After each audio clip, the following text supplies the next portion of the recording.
Hello everyone, झनक serial season 2 में आप सभी का स्वागत है। बेल आइकन को प्रेस कर लीजिए, लाइक और सब्सक्राइब प्लीज़ एंड शेयर, और ज़्यादा से ज़्यादा मेरी एपिसोड्स को देखिए और बताइए आप लोगों को कैसा लगा। इस नए सीज़न पे हम आते हैं जहाँ पे हम देखते हैं ऋषि और झनक की कहानी एक अलग ही मुड़ाव पे हमें देखने को मिलती है, जहाँ पे नूतन जो होती है वो अपनी एकदम आखिरी स्टेज पे होती है और वह अपनी आखिरी इच्छा जो होती है वो ऋषि को बताती है। वह बताती है कि उसको अनिरुद्ध बोस से मिलना पड़ेगा क्योंकि अनिरुद्ध बोस ही झनक का पिता है। ये सुनकर ऋषि पूरी तरह से शॉक हो जाता है। वो बोलता है कि आंटी ये कैसे हो सकता है। तभी यहाँ पे नूतन बताती है कि कैसे ही अनिरुद्ध उसकी ज़िंदगी में आया और शादी होने वाली थी, लेकिन अनिरुद्ध उसको छोड़ के चला गया। दूसरी तरफ हम देखते हैं अनिरुद्ध जो होता है वो मून को समझाता है और बोलता है कि तुम थोड़ा शांत दिमाग से काम लो, तुम ऋषि को सपोर्ट करो इन सब चीज़ों में, उस पर गुस्सा मत निकालो। यहाँ पे नूतन जिस तरह से सब कहानियाँ बता रही होती है अनिरुद्ध की, यहाँ पे ऋषि को सब कुछ फ्लैशबैक में आ रहा होता है कि कैसे अनिरुद्ध अंकल को जिसको जानते थे वो कैसे अपनी बेटी को प्यार से समझा रहे थे। तो ऋषि उन सब बातों को किसी न किसी लिंक से जोड़ रहा था। तभी ऋषि बोलता है लेकिन आंटी वो सब कैसे, मतलब आपको कैसे पता कि वो मेरे। तभी यहाँ पे नूतन बोलती मुझे सब पता है, अदिति बोस जो कि तुम्हारी होने वाली मंगेतर अनिरुद्ध बोस की बेटी है, वो पहले भी मेरे साथ रह चुकी है। दूसरी तरफ हम देखते हैं कि यहाँ पे जैसे मून पहुँचती है और वो ये सब बातें करती है, घर में आती है और वो बहुत ही गुस्से में रहती है क्योंकि ऋषि उसको छोड़ के गया रहता है। तभी यहाँ पे बड़ू माँ बोलती बेटा तुम नॉक क्यों कर रही हो, तुम ऐसे भी तो आ सकती हो।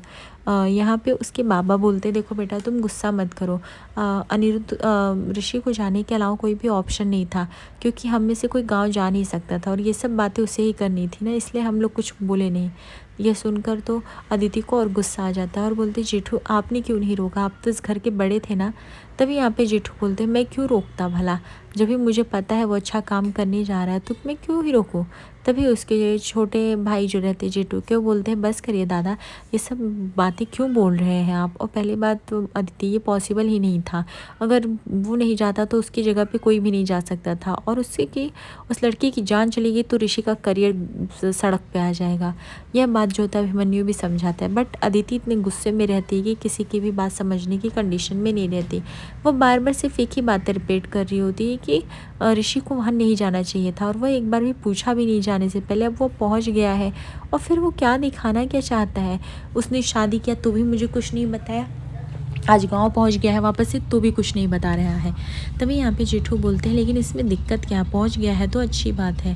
तभी यहाँ पे ऋषि बोलता है लेकिन वो कैसे आई। तभी यहाँ पे न्यूटन बताती है उसका नाम मून था, मैं उसे प्यार से मून बुलाती थी और बहुत अच्छी थी वो। फिर बट वो अनिरुद्ध और अर्शी की बेटी थी तो मैंने उनको सौंप दिया करके, और वो झनक की सौतेली बहन है, उसका यही रिश्ता है उससे और कुछ इससे ज़्यादा कुछ भी नहीं है। हम देखते हैं कि यहाँ पे इंदु जो थी वो हाथ जोड़कर सिफारिश करने लगती है जेठू के सामने कि प्लीज़ अब भगवान के लिए आप शांत हो जाइए, अब एक शब्द मत बोलिएगा। दूसरी तरफ हम देखते हैं कि उसके छोटे भाई भी जो होते हैं वो बोल देते हैं कि दादा भाई बस करिए, आप बहुत ही नॉनसेंस बातें कर रहे हैं जो कि मेरे दिमाग में भी नहीं घुस रही, मुझे ऐसा समझ में नहीं आता आपका अजीब बिहेवियर कैसे हो सकता है इतना किसी के प्रति। तभी नूतन बताती है उनके जेठू मुनि को भी सब कुछ पता है, आप उनसे भी पूछ सकते हैं। यहाँ पे हम देखते हैं अंजना काफ़ी डिस्टर्ब रहती है। अंजना बोलती मुझे कभी कभी ऐसा लगता है फूल को देख के जैसे वो झनक की बेटी हो।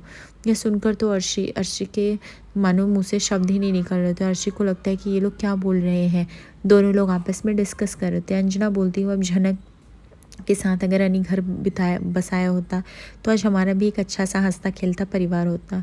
मैं आज भी झनक को भूल नहीं पाई हूँ। यह सुनकर तो जो अर्शी को गुस्सा आता है पूछो नहीं। पर यहाँ पे बड़ो जेठू जो होते हैं बबलू बोलते कोई बात नहीं अंजना, अब हम इससे ज़्यादा क्या ही कर सकते हैं, हमने तो हमेशा से वही चाहा लेकिन हुआ नहीं, किस्मत का खेल ही ऐसा था। अंजना बोलती है पता नहीं वो बच्ची किस हाल में होगी, किधर होगी, गाँव में पता नहीं कैसे रह रही होगी, मुझे तो बस उसी का टेंशन होता है।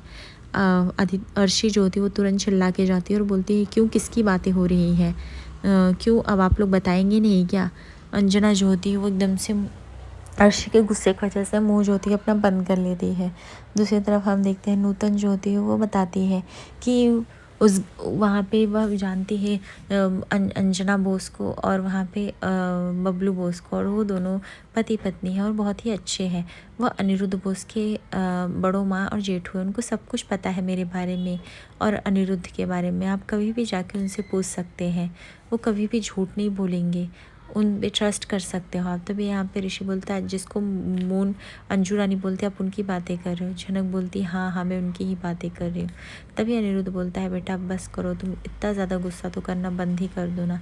मून बोलती है पापा मैं गुस्सा करना कैसे बंद कर दूँ, आपको अच्छे से पता है कि मुझे चीज़ें कितनी ज़्यादा इरिटेट करती हैं, और ऋषि का ये सब जाना आना मुझे पसंद नहीं आ रहा है। कोई तबीयत ख़राब हो गई, किसी का इम्पोर्टेंट इंसान तो रुका हुआ है।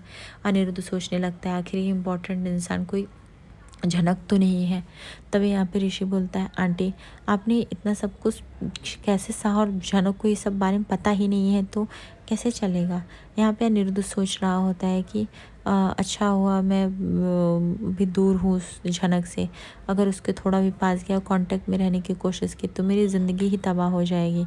दूसरी तरफ हम देखते हैं कि जेठू और अंजू रानी बस बात कर रहे होते हैं और बोलते हैं कि बस जल्द से जल्द सब कुछ ठीक हो जाए अदिति के बीच में और ऋषि के बीच में भी कुछ नहीं चाहिए। यहाँ पे नूतन बताती है कि कैसे उसकी ज़िंदगी में अप एंड डाउन फॉल्स आए, लेकिन वह डटी रही। लेकिन अब उसकी हिम्मत टूट रही, क्योंकि अब जीने जैसी कोई इच्छा ही नहीं बची। अब तक जी रही थी क्योंकि अपनी बेटी की लाइफ बचानी थी, पर उसकी भी लाइफ जिस तरह से हेल होती दिख रही है, मुझे अब बस भगवान के सामने अपना देह त्यागना है। इससे ज़्यादा मुझे और कुछ भी नहीं चाहिए। बस आप ये चिट्ठी दे दीजिएगा अनिरुद्ध बोस को और मुझसे एक वादा कीजिए, आप मेरी झनक का हमेशा ख्याल रखेंगे। तभी यहाँ पे हम देखते हैं कि जेठू जो होते हैं वह अदिति को इतना ज़्यादा जलील कर देते हैं कि अदिति को और भी गुस्सा आ जाता है। यह देख जो होते हैं अभिमन्यु चुप नहीं बैठते हैं और वो बोलते हैं दादा भाई बस करो, आप अदिति को एक ही चीज़ के लिए कितना बता रहे हो और उस लड़के पे क्या इफेक्ट पड़ सकता है, आपको क्यों नहीं समझ में आ रहा। तभी दादा भाई बोलते हैं कि पहली बात तो अभिमन्यु तू जान ले, जितना फ़र्क तुझे पड़ता है हर चीज़ से उतना फ़र्क मुझे भी पड़ता है, लेकिन मैं तो किसी चीज़ के खिलाफ़ नहीं हूँ। और रही बात मुझे चुप कराना तो तुम लोग छोड़ दो, क्या करना है क्या नहीं तुम लोग अपना देख लो। तनुजा के लाख मना करने पर भी जेठू नहीं चुप होते हैं। उसके बाद अदिति बोलती ठीक है आप लोग को जो करना है करिए, मुझे सिर्फ यही बताना था कि ऋषि को बोलिए हमारे और उसके रिश्ते के बीच में बाउंड्रीज ड्रॉ होनी ही चाहिए। यहाँ पे उसके छोटे भाई बोलते हैं कि दादा भाई आप ये कैसी बातें कर रहे हो, मतलब घर के लोगों को छोड़ के बाहर की लड़की को सपोर्ट करो जो कि आपका थोड़ा दिन ख्याल रख रही, माना कि आपको थोड़ा सा अटैचमेंट हो गया, सॉफ्ट कॉर्नर बन गया, बट एक बाहर की लड़की के लिए अगर आप ये सब इतना सब कुछ करोगे तो घर में तो कलेश होगा ही ना।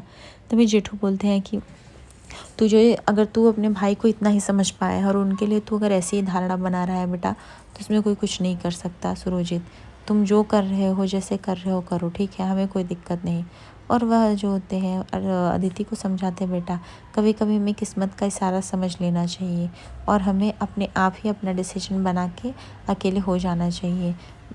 या तो तुम ऋषि से बात करो, नहीं तो अपने सवाल के जवाब खुद ढूंढो कि तुम इतनी परेशान क्यों रहती हो, हर बार क्यों रहती हो। यह सुनकर तो बड़ों माँ को पता चल जाता है कि जेठू ये जो इनडायरेक्टली सब कुछ कह रहे हैं, पता नहीं अदिति उतना सह पाएगी भी कि नहीं।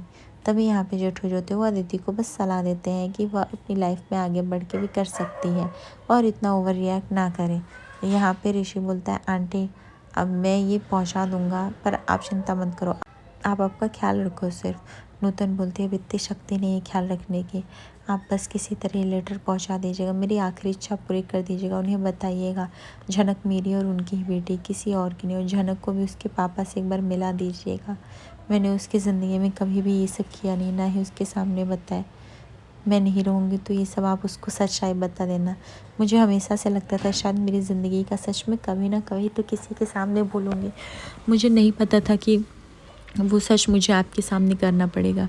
पर प्लीज़ आप मेरी झनक का पूरा ध्यान रखिएगा, उसको कभी भी अकेला मत छोड़िएगा, नहीं तो उसकी ज़िंदगी भी मेरी तरह एकदम बदतर हो जाएगी। उसका इस दुनिया में कोई भी नहीं है, अगर मैं नहीं रहूँगी तो आप ही उसको संभालिएगा। और ऋषि जो होता है